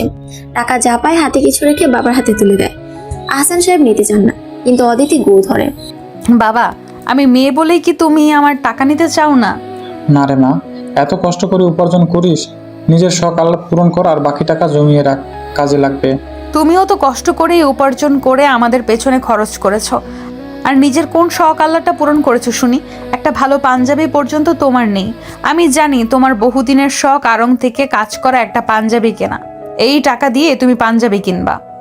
আহসানুল হক মেয়ের সাথে পেরে ওঠেন না। সংকোচ লাগলেও মেয়ে যখন যা দেয় নেন, মেয়েটা বড্ড খুশি হয়। মাস্টার্সের পরে ভালো একটা হাই স্কুলে চাকরির প্রস্তাব পায় অদিতি। যোগদান করতে দ্বিতীয়বার ভাবে না। সরকারি চাকরি পাওয়ার সময় সাপেক্ষ, আবার বিভিন্ন জায়গায় ছুটতে হয়। অদিতি বাবা মায়ের কাছেই থাকতে চায়। যেদিন স্কুল থেকে রিক্সা করে বাসায় ফিরছিল, স্কুলটা কিছুটা দূরে। এখন তো বাবার চাকরি শেষ, একটা ভাড়া বাসায় থাকে। কোথা থেকে একটা সিএনজি দ্রুত পাশ কাটাতে গেলে অদিতি রিক্সায় ধাক্কা লাগে। রিক্সা কাত হয়ে পড়ে যায়। অদিতিও পড়ে যায়, কিন্তু সৌভাগ্যবশত একদম রাস্তায় না পড়ে সাইডে পড়ে। হাতে বেশ ব্যথা পায়। আশেপাশের লোকজন দাঁড়িয়ে দেখে, কিন্তু কেউ এগিয়ে আসার আগ্রহ দেখায় না। এমন সময় একজন তরুণ দৌড়ে আসে, অন্যদের তাড়া দিয়ে সাথে আনে, রিক্সা টেনে তোলে, রিক্সাওয়ালাকে ধরে। তরুণ ছেলেটি অদিতির কাছে এসে ভীষণ আন্তরিক কণ্ঠে জানতে চায় কোথায় লেগেছে। অদিতির মনে হয় ওর বাম হাত ভেঙে গেছে। ছেলেটা ওকে ধরে অপর একটা সিএনজি ডেকে মেডিকেলে নিয়ে যায়। অদিতির হাতে ফ্র্যাকচার হয়েছে। ডাক্তার দেখানো, এক্স-রে রিপোর্ট, মেডিসিন নিয়ে ছেলেটা দৌড়াদৌড়ি করতে থাকে। অদিতির বাবা মাকে সংবাদ দেওয়া হয়েছে, ওনারা আসছেন। কিন্তু অপরিচিত একটা মেয়ের জন্য এই ছেলেটার এত দৌড়াদৌড়ি দেখে অদিতি মুগ্ধ হয়। এই প্রথম অদিতি টের পায় হাতের ফ্র্যাকচারের সাথে মনেও কিছুটা গন্ডগোল হয়েছে। অদিতির মনে আজকাল এমন কিছু কথা ঘুরপাক খায়, অচেনা আবেগে উদ্দোলিত হয়। সেদিনই সে অ্যাক্সিডেন্ট, অচেনা ছেলের সান্নিধ্যে আসা, আর এখন এই অচেনা আবেগ, সবকিছু অন্যরকম লাগে অদিতির। এর মধ্যে গায়ে আজ কয়েকদিন ধরে জ্বর। জ্বরের ঘোরে আরো যেন কল্পনা বাস্তব মিলিয়ে ফেলে। মাঝে মধ্যে মনে হয় সেই ছেলেটি এসেছে, ওর কপালে যেন হাত রেখে বলছে, চিন্তা নেই, একদম ঠিক হয়ে যাবেন। আবার পর মুহূর্তে মনে হচ্ছে এই সবই স্বপ্ন ছিল। আসলেই কি স্বপ্ন ছিল? আমান হলো ঘরের খেয়ে বনের মোষ তাড়ানো লোক। জি, ঠিকই ভাবছেন। এই আমানই সেদিন অদিতিকে উদ্ধার করে হাসপাতালে ভর্তি করে। এরপর অদিতির বাবা মা আসা পর্যন্ত দৌড়াদৌড়ি যা করার আমানই করেছে। এমনকি পরেও যথেষ্ট ঝামেলা নিয়েছে, কারণ অদিতির বাবা মা বয়স্ক হওয়াতে আমান তাদের কিছুই করতে দেয়নি। অদিতি ভাই শোভন ব্যবসার কাছে শহরের বাইরে ছিলেন। অন্যের বিপদে অনেকেই ছুটে আসে, বড় জোর হাসপাতালে ভর্তি করা পর্যন্ত দায়িত্ব পালন করে। কিন্তু এই ছেলেটা অনেক বেশি আন্তরিক, ভীষণ আপন আপন। হাতের ফ্র্যাকচারের চেয়েও জ্বরটা বেশি ভোগালো অদিতিকে। আজ দুপুরের পর থেকে জ্বর নেই, মুখটা কেমন তেতো তেতো। বাসায় আছে, একদিনই হাসপাতালে ছিল। বড় রকমের কোনো সমস্যা না থাকায় পরের দিনই ছাড়পত্র পেয়ে যায়। লুৎফা বেগম বেশি করে মরিচ দিয়ে ঝালমুড়ি নিয়ে আসেন। মেয়েটা কিছু খেতে পারছে না, একটু যদি মুখে দিতে পারে। এই তো এখন জ্বর নেই, জ্বরের ঘরে কি সব বকছিলি? সাগরের ঢেউ দেখবো, হাত ধরো, হাবি যাবি। তুই বুঝতে পেরেছিস কিনা জানি না, আমার ছেলেটা এসেছিল, তোর ধুম জ্বর, রুমে এসে তোকে দেখে চলে গেছে। অদিতির সারা শরীর আবার শিরশির করে ওঠে। আবার জ্বর আসবে নাকি? আমান তাহলে ঠিকই এসেছিল, ও জ্বরের ঘরে ভুল দেখেনি। কিন্তু কপালে হাত দেওয়ার বিষয়টা হয়তো মনের কল্পনা মাত্র। আমান বাবা মা হারা অনেকটা ছন্নছাড়া যুবক। ছন্নছাড়া বলতে বিপদগামী, চালচলহীন নয়। ওর চাচা আশরাফ খান বেশ ধনী একজন ব্যবসায়ী, 3 কন্যার পিতা, আমানের অভিভাবক। আমানকে নিজের সন্তানের মতোই ভালোবাসেন, বরং আরো বেশি বলা যায়। আমানের কোনো দোষ ত্রুটি যেন ওনার চোখেই পড়ে না।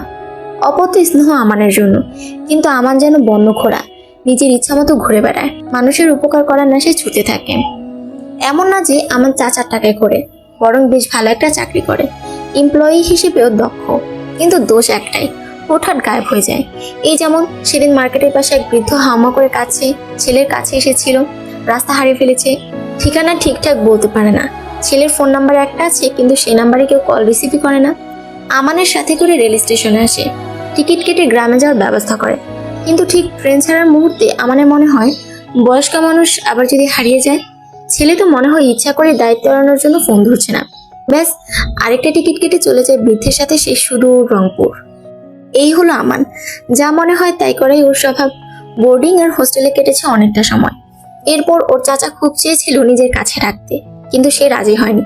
একটা কথাই বলেছিল, চাচি আমাকে ভালোবাসেন, আমি চাই এই ভালোবাসা অটুট থাকুক। তবে এটা ঠিক, আশরাফ সাহেবের হস্তক্ষেপ না থাকলে আমাদের চাকরি করাই কঠিন হতো। যদিও এটা ওর 3য় চাকরি গত 2 বছরে। এই কিছুটা ছনছাড়া ছেলের প্রেমেই মজেছে অদিতি। মেয়েগুলো কেন জানি ঠিক এই ধরনের ছেলের প্রেমেই বেশি মগ্ন হয়, কিছুটা আবেগে, কিছুটা মায়া। অদিতি সুস্থ হয়ে আমাদের ফোন নাম্বারটা নেয়, বাবার কাছেই নাম্বারটা ছিল। 2 দিন ফোন দিয়ে দেখে বন্ধ, সংযোগ দেওয়া সম্ভব হচ্ছে না জানায়। চিন্তিত হয় অদিতি, ফোন নাম্বার কি তাহলে ঠিক নেই? তবুও পরের দিন আবার ফোন দেয়, এবার রিং বাজে। অদিতির বুকে ধুকপুক ধুকপুক করতে থাকে। হ্যালো, কে বলছেন? আমি অদিতি। অদিতির মনে হয় ও ভুল করছে, শুধু নাম বললে কি আর চিনবে? কিন্তু অদিতির ভুল করেছে ভাবনাটাকে ভুল প্রমাণ করে দিয়ে ফোনের ওপার থেকে একটা প্রাণোচ্ছল কণ্ঠ বলে উঠল, আরে অদিতি, আপনার জ্বর কমেছে? হাতের কি অবস্থা? প্লাস্টার কবে খুলবে? আপনি তো মনে হয় খাওয়া প্রায় বন্ধ করে দিয়েছিলেন। আন্টি তো তাই বলছিল। না খেলে সুস্থ কিভাবে হবেন বলেন তো?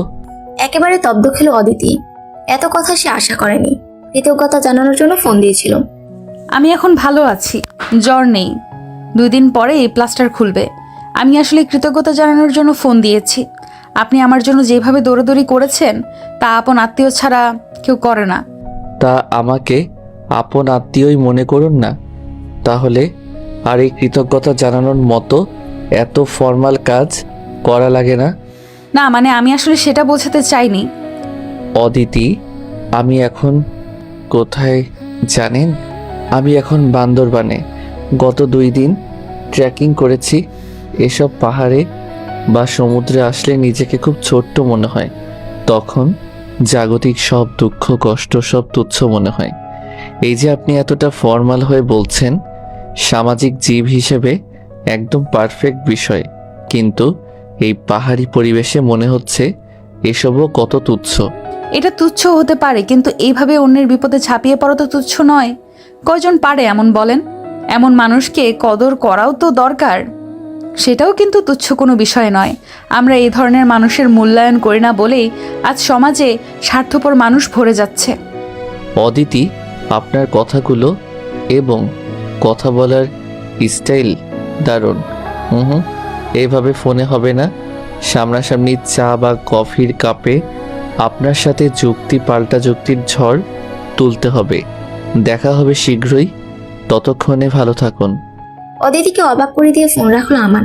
অদিতি খেলে ভাবতে থাকলো, এটা কি হলো? ऐसे जरूरी हो मुझको तुम जैसे हवाए सांसों को ऐसे तलाशों में तुमको जैसे कि पार जमीनों को। এই গানটা অদিতির অসম্ভব ভালো লাগে, একটা হিন্দি মুভির গান, কিন্তু এর আবেদন এর রেঞ্জ কাটেই না। অদিতির হাত এখন ভালোই বলা যায়।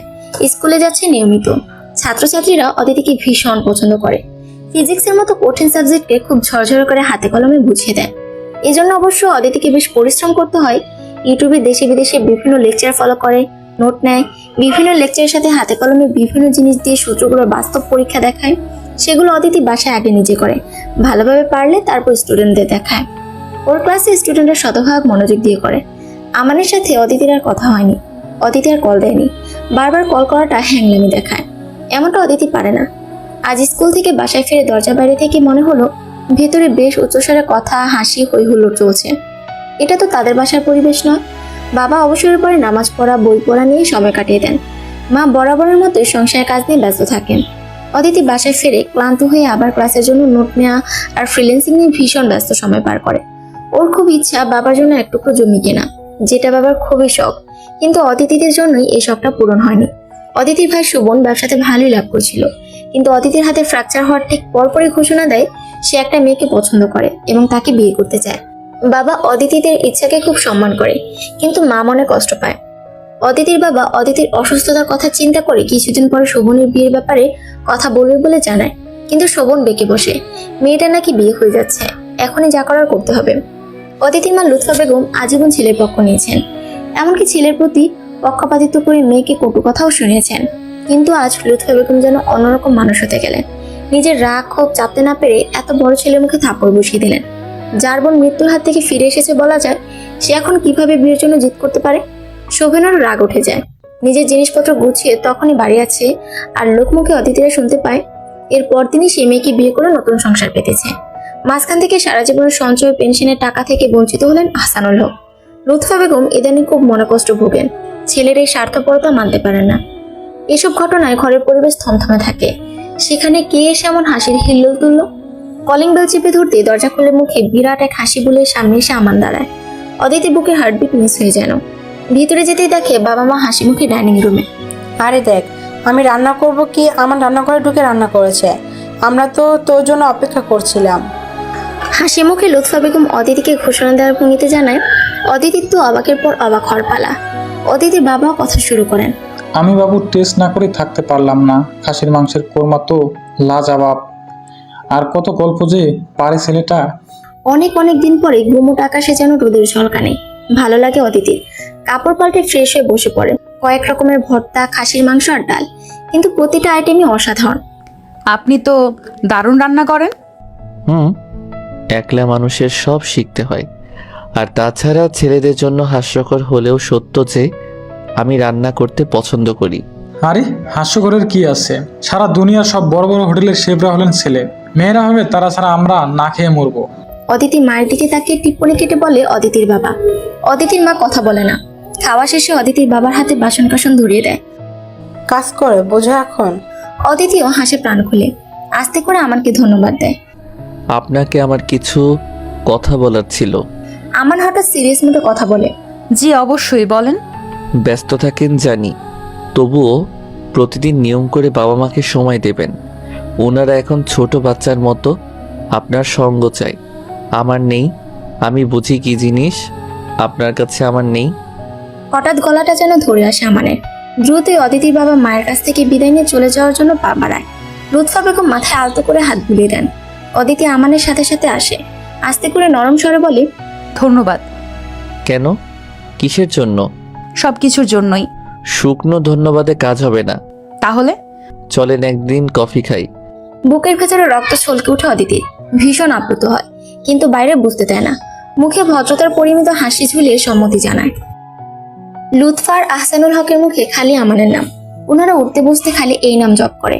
অদিতি সেদিন না পেরে বলে ওঠে, আচ্ছা মা, আমানের মধ্যে কি এমন পেলে বলো তো?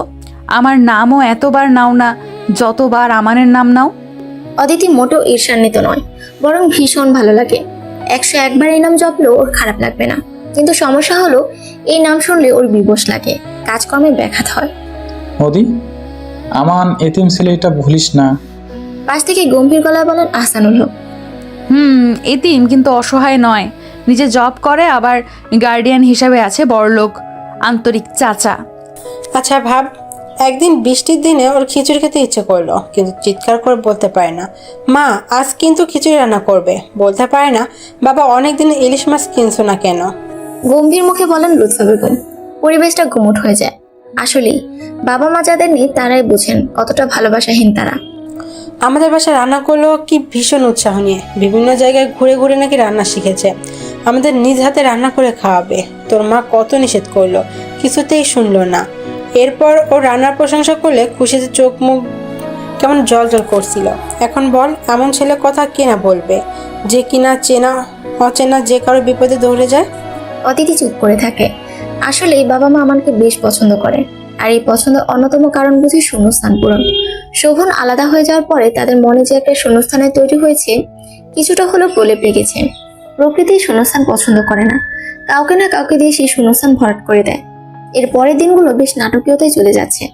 আমার সাথে অবশ্য অদিতির তেমন দেখা সাক্ষাৎ হয় না, কিন্তু প্রায় দিনই তার কোনো না কোনো সুকর্মের ঘটনা অদিতির কানে আসে। এই যেমন আজ আহসানুল হককে জোর করে মর্নিং ওয়াকে নিয়ে গেছেন, আসার সময় কোথা থেকে টাটকা সবজি আর মাছ নিয়ে এসেছেন, কিংবা অদিতির মাকে চেক আপ করাতে ডাক্তারের কাছে নিয়ে গেছে।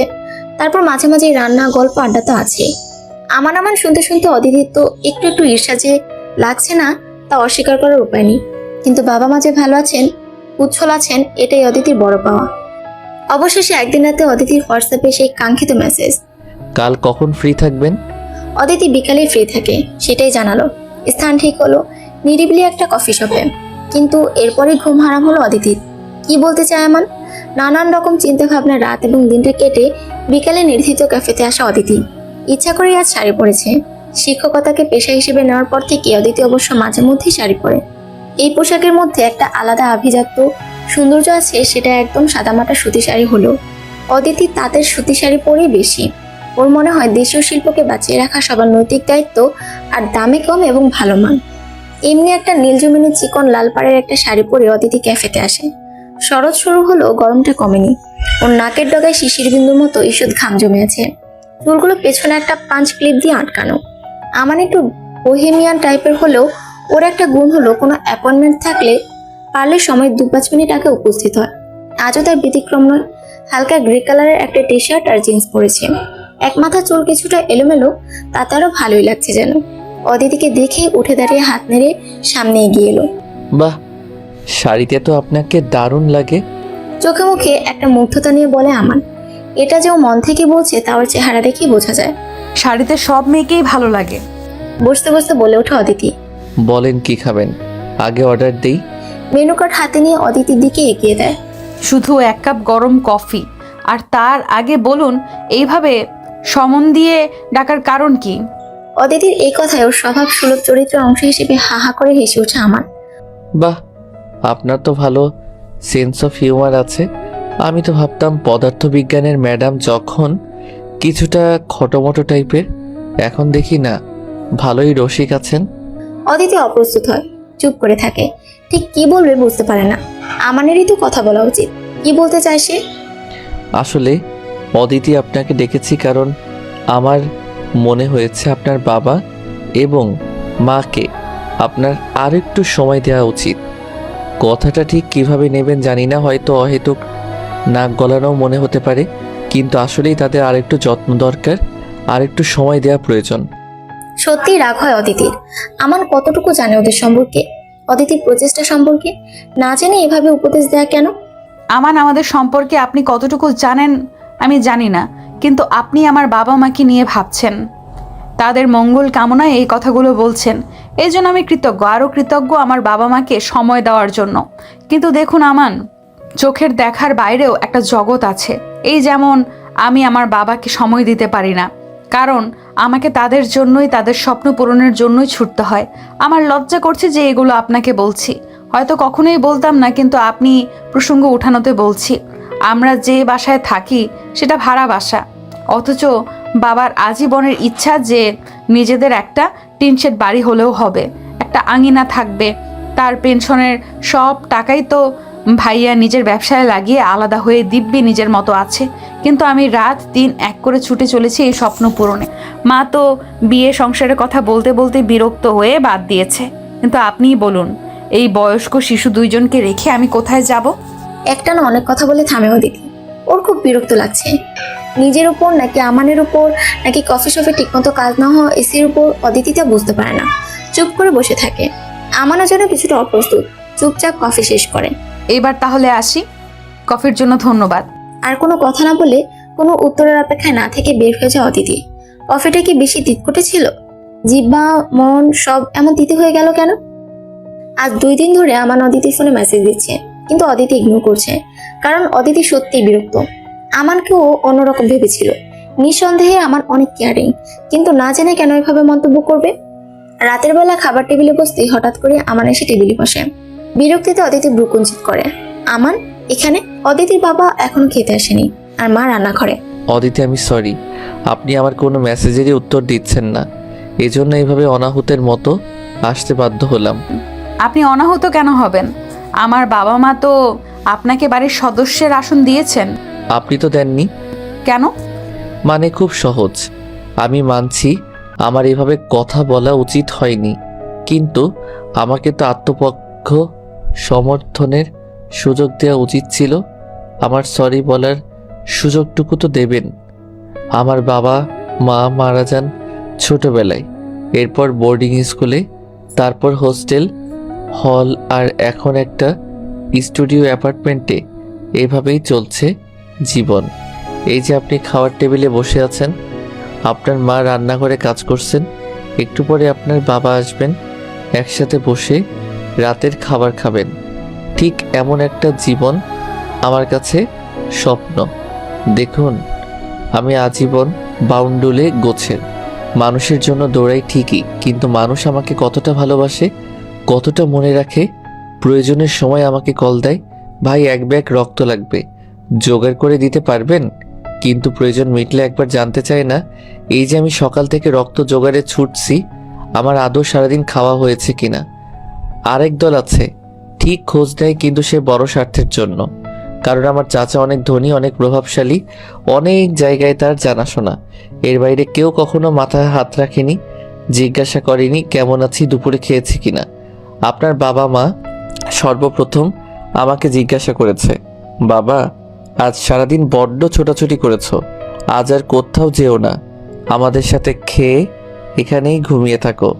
আপনার মা যখন শুনেছে আমার কেউ নেই, দুপুরে ফোন দেয়, আমান বেটা খেয়েছো, নিজের দিকে খেয়াল রেখো। বিশ্বাস করেন, এমন করে কেউ কখনো বলেনি, এমন করে কেউ আমাকে ভালোবাসেনি। একটা না অনেকক্ষণ কথা বলে থাকে আমান। ওর গলা ধরে এসেছে, চোখের কোণে জল।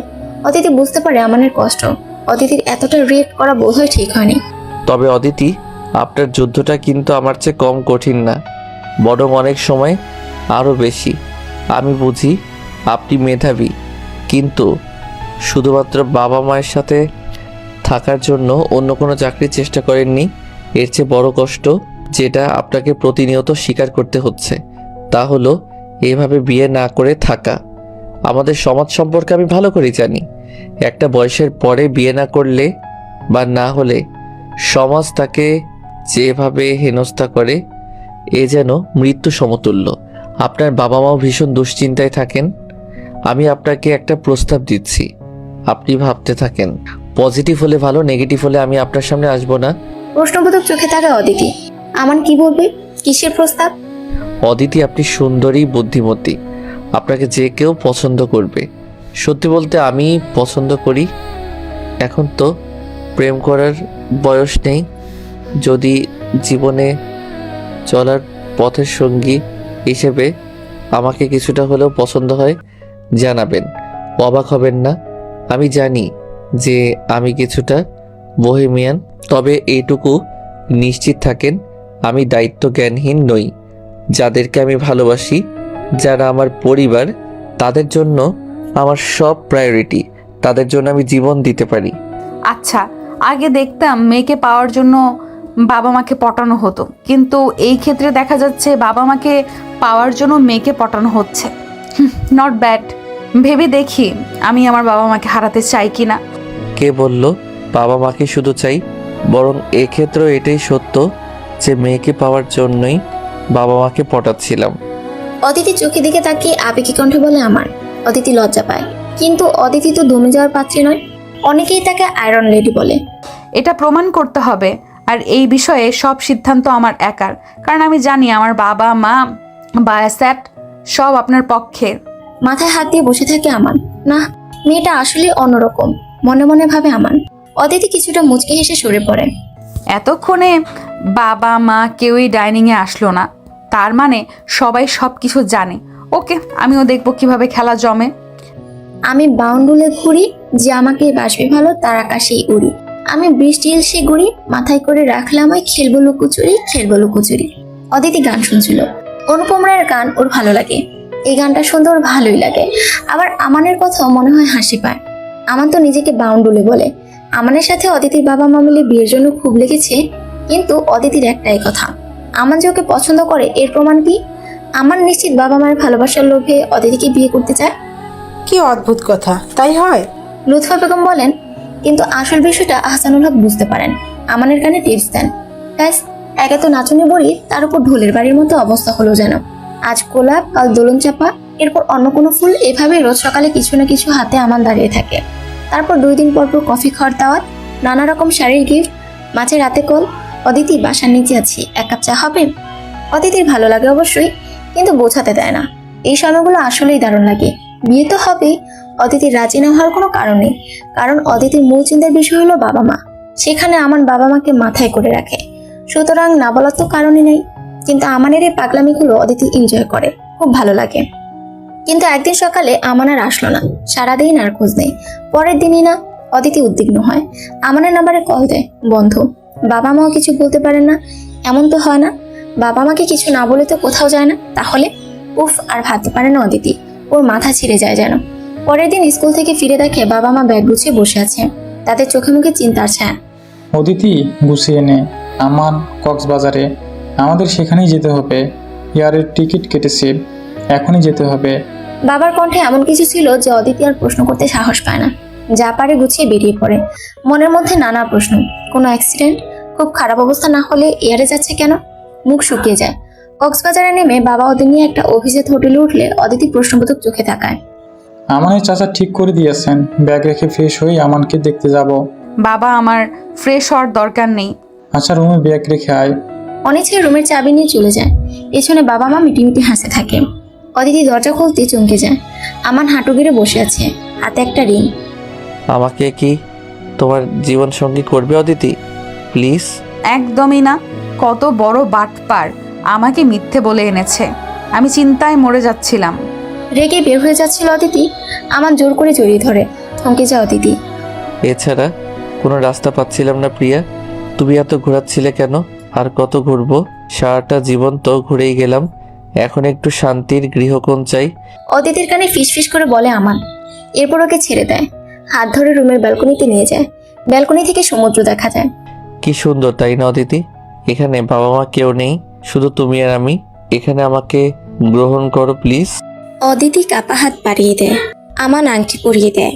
আংটি পরিয়ে শক্ত করে হাত ধরে থাকে। সামনে আদিগন্ত সমুদ্র, সীমাহীন আকাশ।